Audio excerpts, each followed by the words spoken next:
दोस्तों 30 अप्रैल 1945 को Adolf Hitler अपनी बीवी एवा ब्रॉन के साथ एक बंकर में छुपा हुआ था। इसने एवा ब्रॉन से कुछ ही घंटे पहले इसी बंकर में शादी की थी। ये वही हिटलर था जो पिछले 11 साल से जर्मनी पर तन तनहा हुकूमत कर रहा था, लेकिन अब इसकी ताकत खत्म हो चुकी थी। रशियन फौजी जर्मनी में दाखिल हो चुके थे और इसके खून के प्यासे हुए थे। आगे क्या हुआ ये मैं आपको वीडियो के आखिर में बताऊंगा, लेकिन इससे पहले आपको ये बताता चलूं कि हिटलर यहां तक पहुंचा कैसे। दोस्तों हिटलर की पैदाइश ऑस्ट्रिया में हुई थी। ये एक गरीब घराने में पैदा हुआ था। ये बचपन में एक आर्टिस्ट बनना चाहता था, लेकिन ऐसा नहीं हो सका। अपने बाप के मरने के बाद हिटलर ने बचपन में ही काम करना शुरू कर दिया। इसका ज्यादातर बचपन यतीम खाने में गुजरा। 1913 में 24 साल की उम्र में हिटलर जर्मनी के शहर म्यूनिक में शिफ्ट हो गया। पहली जंग अजीम होने वाली थी और हिटलर ने जर्मन फौज में अप्लाई कर दिया। हालांकि इसका ताल्लुक ऑस्ट्रिया से था, लेकिन हिटलर को जर्मन फौज में भर्ती कर लिया गया।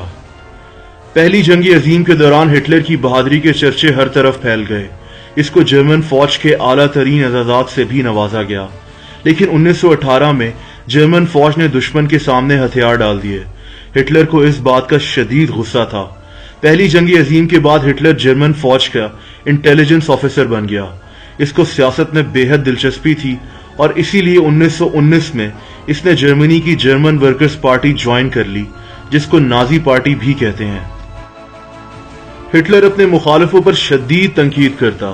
इसकी तकारीर से लोग बेहद मुतासिर होते। इस दौरान इसको हुकूमत के खिलाफ साजिश करने के जुर्म में 9 महीने जेल में भी गुजारने पड़े। दोस्तों 1932 में जब जर्मनी में बेरोजगारी अरूज पर पहुंच चुकी थी, तो हिटलर ने इसको मौका गनीमत जाना और इलेक्शन में हिस्सा लेने का ऐलान कर दिया। 1932 में जर्मनी में इलेक्शंस हुए और इसका मुकाबला पॉल वॉन हिंडरबर्ग से हुआ। हिटलर ये इलेक्शन हार तो गया, लेकिन इसने 36% वोट्स हासिल कर लिए। जीतने वाला पॉल वॉन हिंडरबर्ग खुद तो प्रेसिडेंट बन गया, लेकिन इसने सियासी निजाम को बैलेंस करने के लिए हिटलर को भी जर्मनी का चांसलर बना दिया। अगस्त 1934 में पॉल वॉन हिंडरबर्ग की मौत हो गई और हिटलर जर्मनी का हेड ऑफ स्टेट बन गया। ये जर्मन फौज का भी सुप्रीम कमांडर बन गया और अगले 11 साल तक तन तनहा जर्मनी पर हुकूमत करता रहा। दोस्तों हिटलर का ख्वाब पूरी दुनिया में हुकूमत करने का था।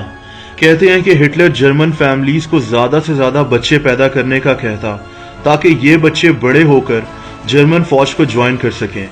हिटलर के बुरे दिन भी वर्ल्ड वॉर 2 शुरू होने के बाद शुरू हो गए। वर्ल्ड वॉर 2 शुरू होने की कई वजूहात थीं, लेकिन आसान अल्फाज में हिटलर ने जब पोलैंड पर हमला किया तो बरतानिया और फ्रांस ने जर्मनी के खिलाफ जंग का ऐलान कर दिया।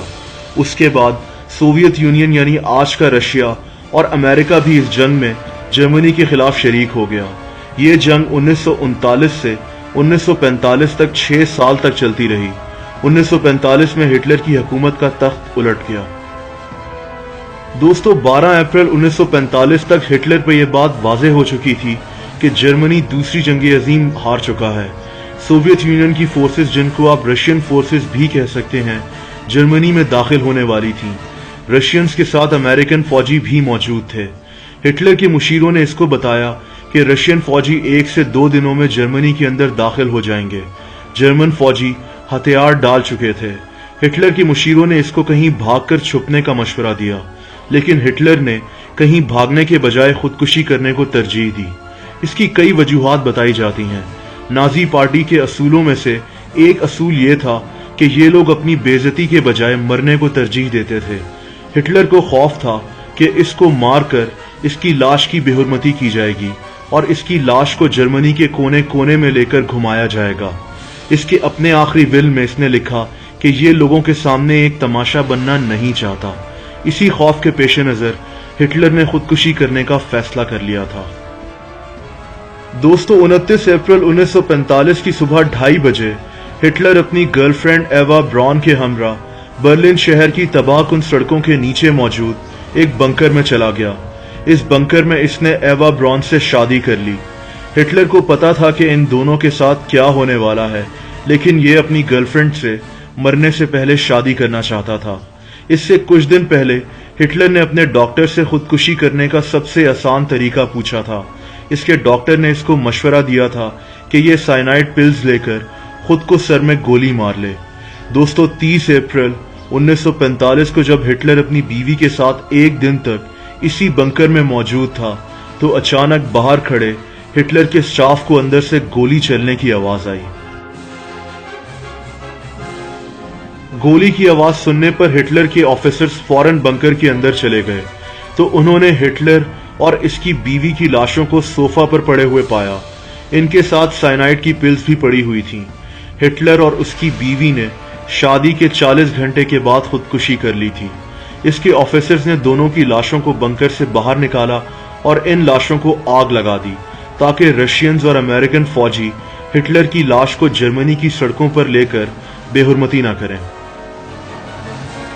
ان کی جلی ہوئی لاشوں کی باقیات کو بھی وہیں دبا دیا گیا، جن کو بعد میں سوویت یونین یعنی رشین انٹیلیجنس نے ڈھونڈنے کا دعویٰ کیا تھا۔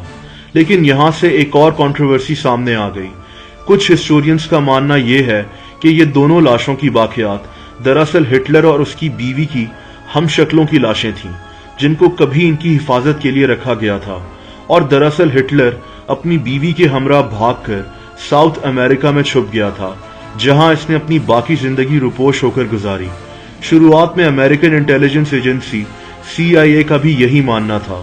اس کے بعد رشین انٹیلیجنس نے وہاں پر موجود ہٹلر کے سٹاف سے بھی پوچھ گچھ کی کہ ہٹلر نے کیسے خودکشی کی۔ اس کے بعد ہٹلر کی کچھ بچی ہوئی ہڈیوں سے بھی پتہ لگانے کی کوشش کی گئی کہ کیا یہ ہٹلر کی ہی باقیات ہیں، لیکن اس وقت ٹیکنالوجی اتنی ایڈوانس نہیں تھی اور آج تک صحیح سے پتہ نہیں لگایا جا سکا کہ کیا ملنے والی لاشوں کی باقیات ہٹلر اور اس کی بیوی کی ہی تھی۔ دوستو لیکن زیادہ تر ہسٹورینز کا یہی ماننا ہے کہ ہٹلر اور اس کی بیوی نے خودکشی کی تھی۔ ہٹلر جرمنی میں کہیں چھپ نہیں سکتا تھا اور نہ ہی جرمنی سے باہر جا سکتا تھا، کیونکہ رشین اور امریکن فوج جرمنی میں ہر طرف پھیل چکی تھیں اور ہٹلر کے خون کی پیاسی تھیں۔ ہٹلر نے بھاگنا ہوتا تو وہ پہلے ہی جرمنی سے بھاگ جاتا جب اس کے مشیروں نے اس کو بھاگنے کا مشورہ دیا تھا۔